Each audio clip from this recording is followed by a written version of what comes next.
I'm not gonna play the full song because one, that will give me copyright, and yeah. So if you guys don't know what song is that, that is Judas by Fozzy, aka Chris Jericho's song. What's up, guys? It's me, the Ayo Lee Double X Prince, and I'm here to give you my review of Wrestle Kingdom 12. Now, originally I was gonna review this this show a little bit earlier. But here's what happened. So I was stuck working a little bit, and like I woke up, I started doing a little bit of work in the house, and then I was supposed to set up and this is a fucking ridiculous story. So I was supposed to set up this shower thing for the house, and lo and behold, I hurt myself. I screwed up. The thing fell on me. I tried to catch it, and yep, that's right. My arm got cut up. Don't worry, it's not that big of a deal, as you can tell. It's just mainly this part. I'll be fine by like Saturday, Sunday, maybe. Yeah, I'll be fine. So, but yeah, I ended up watching the show eventually. But for the most part, I gotta say, great show, amazing show. Is it the best Wrestle Kingdom I've seen? Not really. If I had to pick a favorite one, it would still be 9. It's just an incredible show. That's what got me into New Japan Pro Wrestling. That's not saying anything, because saying any New Japan Pro Wrestling show is bad, you're still amazed at what these guys have brought. You have some of the greatest matches of all time happening at Wrestle Kingdom. I mean, look at the past years. Okada and Tanahashi, Nakamura and Styles, Nakamura and Ibushi, Hiroki Goto and Katsuyori Shibata from last year, Naito and Tanahashi, and of course Okada and Omega. I mean, shit. Some of the greatest matches happened that year. This year, we had one amazing dream match, which you guys know which I'm talking about. You had a phenomenal, incredible main event. You had a disappointing-ish IC title match, and I'll explain why. An incredible fatal 4-way, a brutal hair versus hair match. It was just an amazing show, and I highly recommend you guys to go watch it. This show was incredible. It's gonna be the pay-per-view of the year. Maybe every other company is gonna have to find a way to screw up to not try to top this. This is a 9 out of 10. I'm telling you, this is an A show. The little problems that I had with it is just like as far as who went over and who can you know, what I would have done differently, or you know, different things I would have done, because you'll see what I'm talking about. We kick off with Roppongi 3K putting their belts on the line, the Junior Weight Tag Team Championships against the Young Bucks. This was a good match. Young Bucks win. You know, Young Bucks have won almost a lot of belts. It's ridiculous how many belts they had. This is like, I think, their 7th run, which is crazy enough to say. Good match. Definitely a different step into the Young Bucks. It's not this like spot festy moves. This one took its time to get to the spots that we love out of the Young Bucks, but it did its job right, and as far as get you excited for the show. The Never Openweight 6-man Tag Team Championship Gauntlet match. Chaos ended up winning. I'm gonna be honest, I didn't see this match. It was like just alright for me from what I saw out of it. It was just kind of like skippable for me. I just didn't care. Next match was a match I should have cared about more, but I didn't going into it. But then I watched it and I was amazed of how good it was. We had the former ROH champ Cody versus Kota Ibushi.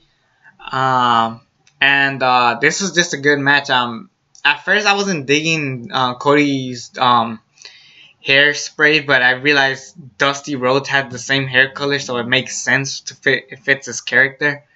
And Cody's been a great heel working his way. It's just been an amazing run for him, and I've really enjoyed a lot of what he's been doing.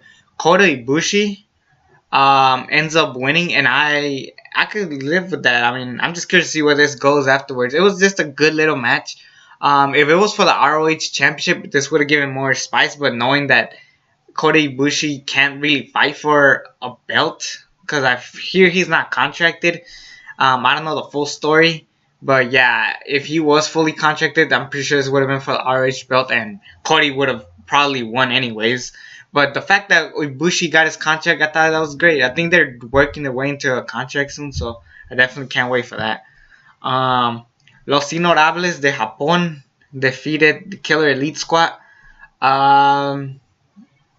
This was alright. I'm not a big fan of Evo. I mean, he had a good match with Okada last year in the G1, but I mean, it was just an average match, and it was one of those take it or leave it.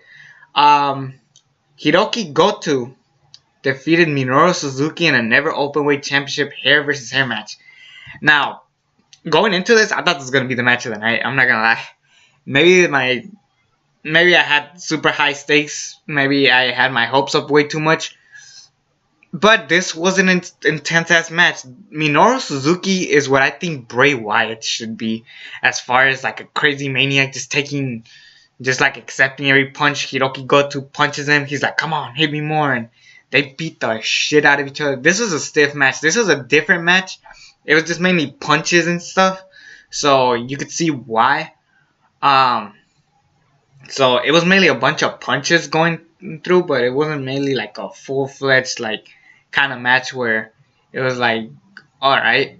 But it was a good match. It was still one of the best matches of the night by far. But I mean, I don't know. The thing that kind of took me out of it is personally this. And before people think I hate this match, this was an incredible match. 4.25 stars I gave it. I just changed the rating just by thinking about it. The thing that got me is like, this is a hair versus hair match, and Minoru Suzuki doesn't really have that much hair, so it's just like, okay, he's gonna shave his head if he loses. That's why I thought Minoru Suzuki was gonna end up winning. Anyways, stop hating, just enjoy the match. This was an incredible match. A lot of different kind of matches. It's not gonna be like your typical flippy stuff and everything. It was just mainly a bunch of hits and stuff. So I think it did its job there. Next match. At first I was thinking, okay, this is just a flippy, just cruiserweight type of match, and at first I thought that, but then I realized this match was actually a lot more entertaining than I remember, and especially with the story going into it. Marty Scurll puts his junior weight championship on the line against Will Ospreay, Hiromu Takahashi, and Kushida, all of which did a fantastic job reversing each and everybody's finisher. This is a different type of Fatal 4-Way.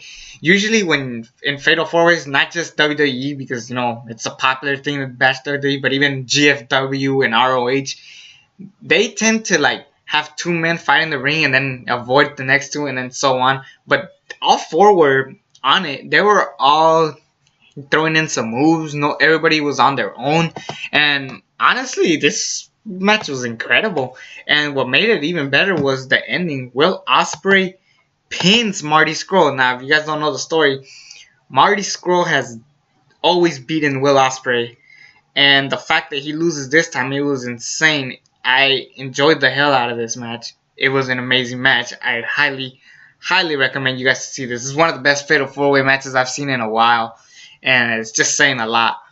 Then we get Jay White versus Hiroshi Tanahashi for the IC belt.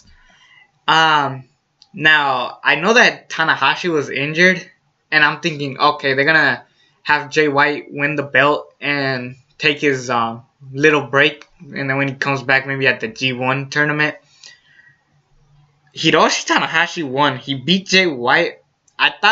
Personally, I think Jay White is a phenomenal talent, and he deserved it. This belt, maybe it could have been a different step to New Japan expanding their audiences, because I know a lot of people here in America love Jay White, and particularly like indie fans, because I know half of you people watching this don't know who the hell Jay White is. Jay White is an incredible talent. He does need help finding his character, but once he finds it, I think we're on a roll. It's the same problem I had with Roderick Strong. Look at how much I like Roderick Strong now. But anyways, this ain't about Roderick Strong. This is about this match. The reason why it wasn't as amazing as I thought it was going to be, because of course Hiroshi Tanahashi was injured, and it shows in this match. You could tell he was trying his best to do the match, and I'll give him props. They still had a really good match. Not a phenomenal match like the next two matches I'm about to talk about, but this was just pretty good. And Tanahashi won. All right, I'm cool with that. I want to see where this goes, because I hope doesn't end Jay White for good, because I think that we could still do some more stuff with Jay White. So there's that. Now, let's talk about the match you guys have been waiting for me to talk about. Kenny Omega versus Chris Jericho. Alpha Omega. The two best in the world. Two Canadians, may I remind you, in the biggest company other than WWE. Oh my god. This match was incredible. It was between this or the main event of which one was the match of the night. And then I had to think about it real tough, which is why it took me actually a little bit more to think about what was the match of the night. And I'm going to have to give it to this match, because this did its job as far as making a dream match impossibly amazing. I mean, this is the best dream match built and match overall since CM Punk and Brock Lesnar from SummerSlam 2013. I like the Styles and Cena feud, but it really didn't get good until their second or third encounter. Their first encounter, while good, I just didn't like that AJ Styles was the heel. I couldn't have been two top babyfaces, but eventually it got better. Anyways, this was amazing. I loved the match. It was basically, and it started strong, like Chris Jericho telling the securities, like, get out of my way, and then they punch each other, they go crazy. Kenny Omega, okay, so if you guys don't know how the announce table is set up for New Japan, it's outside of, like, it's outside of the barricade. Kenny Omega jumps from the ring to the barricade all the way to Jericho. It was insane. Chris Jericho punches the commentators. They start brawling. It was just a brutal match. It took me back to the old schoolness of WWE when they were awesome. WWF, to say the least. This was just brutal. And then there's a part where Jericho knocks out Kenny Omega with a chair. He's bleeding. I'm thinking, damn, this is it for Omega. Because in my mind, because everybody thought Kenny Omega's going to win. But what if Jericho wins? They have a rematch at WrestleMania. Maybe WWE buys, or New Japan buys WWE, and we do some crazy out of the world things, and this could have been the start of it. And then I thought about it. Oh man, that was just wishful thinking. Not realizing I just saw one of the greatest matches of the year. However, while this was the match of the night and the match of the year so far, I could still see this match being topped. I could easily see a Naito Okada match topping it, a rematch to say the least. I could totally see if Nakamura and Styles fight at Mania 34, like we are we are rumored to have. I could see those matches topping it. Not taking the credit out of these two matches, because this was the match of the night. Great story, great build, just overall. And honestly, I'm just impressed that Jericho still got it. I mean, this is the best match he's had since the Rey Mysterio at the Bash 2009. Just as good as that match. I like his CM Punk matches, but this was far superior. And personally, if I had to say myself, this is what I wanted Punk and Jericho to be at WrestleMania 28. We did end up getting an even better match at Extreme Rules. But when you have the first match have a great feud and a great story and just overall two of the best wrestlers, then you just go all out. And this was beautifully done. I enjoyed the match, and Kenny Omega won. Who knows where this goes for Kenny Omega? This is gonna definitely put him on the market. Maybe he'll sign into WWE soon. Who knows what's gonna happen with Omega? Because Kenny Omega is definitely on a roll. And I can't wait to see where he goes next. Honestly, this is just an amazing dream match. Honestly, I couldn't have been happier. Then we get to the match I was anticipating for the most. Kazuchika Okada versus Tetsuya Naito. Tetsuya Naito gets voted off to not be in the main event of Wrestle Kingdom. Naito, fine, he turns heel. And him turning heel is easily the best thing of his entire career.